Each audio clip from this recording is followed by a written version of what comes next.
ആഘോഷങ്ങൾ VM super വാല്യുവിന്റെ ആഘോഷ പദ്ധതിക്കൊപ്പം ആഴ്ചയിൽ വെറും 250 രൂപ വെച്ച് 48 ആഴ്ച അടയ്ക്കൂ. ആനുകൂല്യ ബോണസ് 1000 രൂപ ചേർത്ത 13000 രൂപയ്ക്ക് ഓണത്തിന് പർച്ചേസ് ചെയ്യൂ. കൂടാതെ വിഷു, പെരുന്നാൾ, ഈസ്റ്റർ, മറ്റ് നാട്ടുത്സവങ്ങൾക്കും ക്രെഡിറ്റായി പർച്ചേസ് ചെയ്യുവാനുള്ള അവസരവും. ഒപ്പം 10000 രൂപ വരെ ലാഭം ലഭിക്കാവുന്ന പ്ലാറ്റിനം കാർഡിന്റെയും 5000 രൂപ വരെ ലാഭം ലഭിക്കാവുന്ന ഗോൾഡൻ കാർഡിന്റെയും പ്രത്യേക പദ്ധതിയും ഒരുക്കിയിരിക്കുന്നു. കൂടുതൽ വിവരങ്ങൾക്ക് ഇന്ന് തന്നെ VM സൂപ്പർ വാല്യൂ സന്ദർശിക്കൂ. ഫോൺ 9447670162. കൊണ്ടാഴി തൃത്തംതളി ശിവപാർവതി ക്ഷേത്രത്തിലെ നവീകരണ കലശവും മഹാകുംഭാഭിഷേകവും ജനുവരി 24 മുതൽ ഫെബ്രുവരി 1 വരെയും ശിവരാത്രി മഹോത്സവം ഫെബ്രുവരി 7 മുതൽ 15 വരെയും ആഘോഷിക്കും. ക്ഷേത്രം തന്ത്രി ബ്രഹ്മശ്രീ ദിവാകരൻ നമ്പൂതിരിപ്പാട് ചടങ്ങുകൾക്ക് മുഖ്യ കാർമ്മികത്വം വഹിക്കും.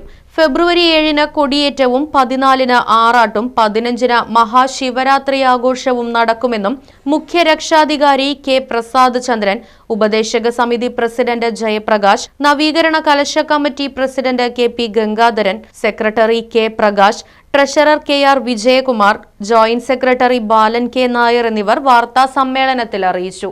തൃത്തംതളി ക്ഷേത്രത്തിലെ നവീകരണ കലശവും കുംഭാഭിഷേകവും 24 ജനുവരി 24 വൈകുന്നേരത്ത് തുടങ്ങി 1 ഉച്ചയോടുകൂടി അവസാനിക്കും. അതിനുശേഷം 5 വൈകിട്ട് ഉത്സവം കൊടിയേറാണ്.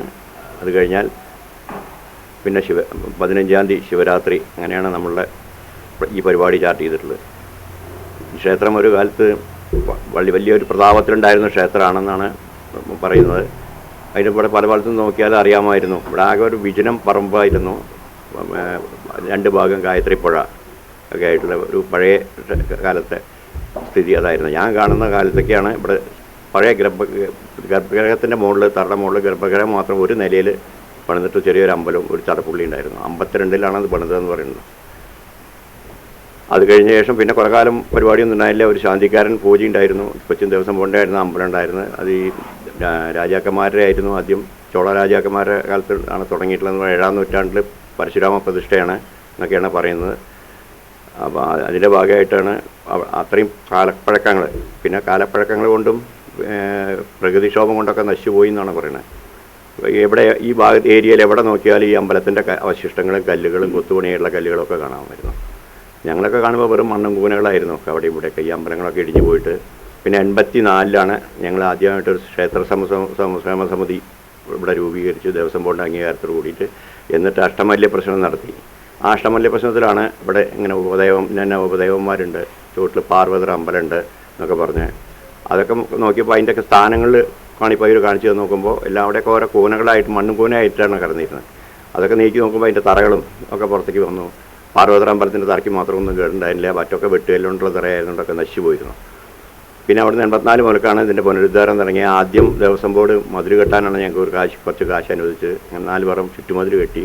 അതിനുശേഷം എല്ലാ അമ്പലങ്ങളിലും വലിയ ശ്രീകോലം ആദ്യം പണിതു. 2 നിലയായിട്ടുള്ള ശ്രീകോലും മുഖമണ്ഡപവും കൂടിയിട്ട് ആദ്യം പണിതു. അതിനുശേഷം ഉപദേവന്മാരെയൊക്കെ പണിതു. പാർവതിക്കൊരു ചെറിയ ശ്രീകോലും പണിത് കഴിഞ്ഞ് 1990 പുനഃപ്രതിഷ്ഠ, അഷ്ടബന്ധ കലശം ഇതൊക്കെ കൂടിയിട്ട് ഒന്നിച്ച് പുതിയ ബിംബങ്ങളെല്ലാം ഇവിടുത്തെ ബിംബങ്ങളൊക്കെ പൊട്ടിയിട്ടുള്ളതായിരുന്നു. എല്ലാ ബിംബങ്ങളും മാറ്റി പുനഃപ്രതിഷ്ഠ നടത്തി.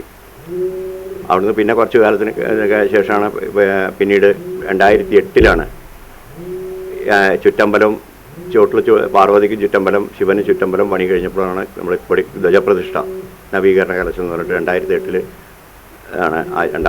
ആണ് മൂന്നാമത്തെ പരിപാടി. രണ്ടാമത് ഞങ്ങൾ ആദ്യം 2000 ഒരു നവീകരണ കലശം ഒരു ദ്രവ്യ കലശം നടത്തിയിട്ടുണ്ടായി. അത് കഴിഞ്ഞ കാരണം ഒരു വ്യാഴവട്ടകാലം കഴിയുമ്പോൾ വീണ്ടും നവീകരണ കലശം നടത്തണമെന്നാണ് ശാസ്ത്രം പറയുന്നത്.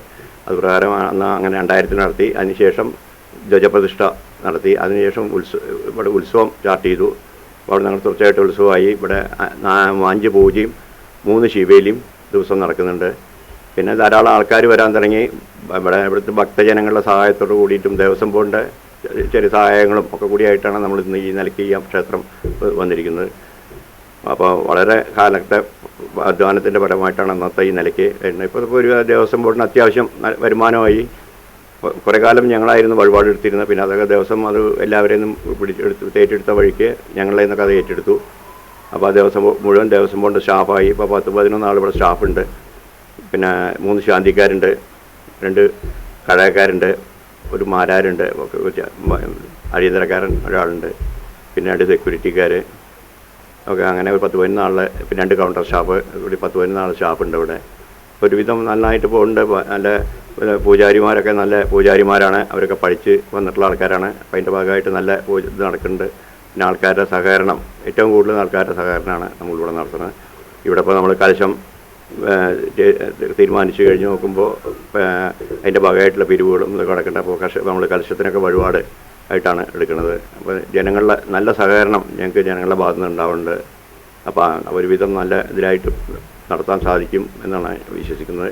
നമ്മുടെ പുനരുദ്ധാരണ കലശം 24-ാം തീയതി സ്റ്റാർട്ട് ചെയ്യാൻ പോവുകയാണ്. 24-ാം തീയതി നടക്കാൻ പോകുന്നത് അഷ്ടമംഗല്യ പ്രശ്നം പ്രകാരം പറഞ്ഞിട്ടുള്ള പ്രതിവിധികളാണ് 24-ാം തീയതി നടക്കുന്നത്.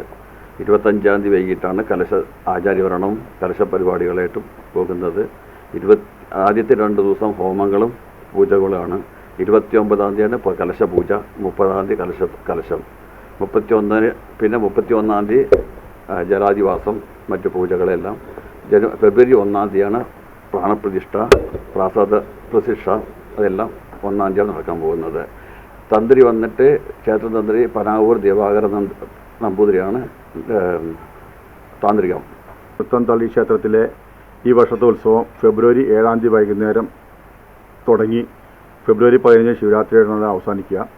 അതിലിടയ്ക്ക് എല്ലാ ദിവസങ്ങളിലും ക്ഷേത്രത്തിൽ വിശേഷാൽ പൂജകളും, എല്ലാ ദിവസവും വൈകുന്നേരം തായമ്പക, വൈകുന്നേരങ്ങളിൽ സ്റ്റേജ് പ്രോഗ്രാമായിട്ട് നൃത്യങ്ങൾ, ഭക്തിഗാനമേള, തിരുവാതിര കളി, അങ്ങനെ പലവിധ പരിപാടികൾ പലവിധ ആളുകളായിട്ട് അവതരിപ്പിക്കുന്നുണ്ട്. എല്ലാ ദിവസവും ഉത്സവ ദിവസങ്ങളിൽ ഉത്സവക്കഞ്ഞിയും, കലശ ദിവസങ്ങളിൽ ഉച്ചയ്ക്ക് അന്നദാനവും ഉണ്ടായിരിക്കുന്നതാണ്. ശിവരാത്രി ദിവസം 2 ബാലയാണ് അറേഞ്ച് ചെയ്തിരിക്കുന്നത്. ശിവരാത്രി ആയതുകൊണ്ട് നേരം വെളുക്കുന്നവരെ പ്രോഗ്രാം വേണമെന്നുള്ള അഭിപ്രായം കൊണ്ട് ഇപ്രാവശ്യം ശിവരാത്രിക്ക് 2 ബാല ഉണ്ടായിരിക്കുന്നതാണ്.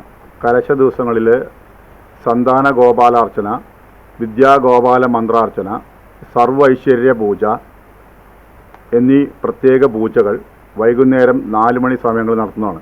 അതെല്ലാ ഭക്തർക്കും വഴിപാടായി ചെയ്യാവുന്നതാണ്. നമ്മുടെ തന്ത്രി പനാവൂർ ദിവാകരൻ നമ്പൂതിരിപ്പാട് നേരിട്ട് അർച്ചന നടത്തുന്നതാണ് ഈ വിശേഷാൽ പരിപാടികൾ. ഗുണമേന്മയേറിയ ഇന്റീരിയറുകളുടെ ഫാക്ടറി ഇപ്പോൾ ചേലക്കരയിൽ. Elegant art interiors, modular furniture and modular kitchen എന്നിവ ഉത്തരവാദിത്വത്തോടുകൂടി ചെയ്തു നൽകുന്നു.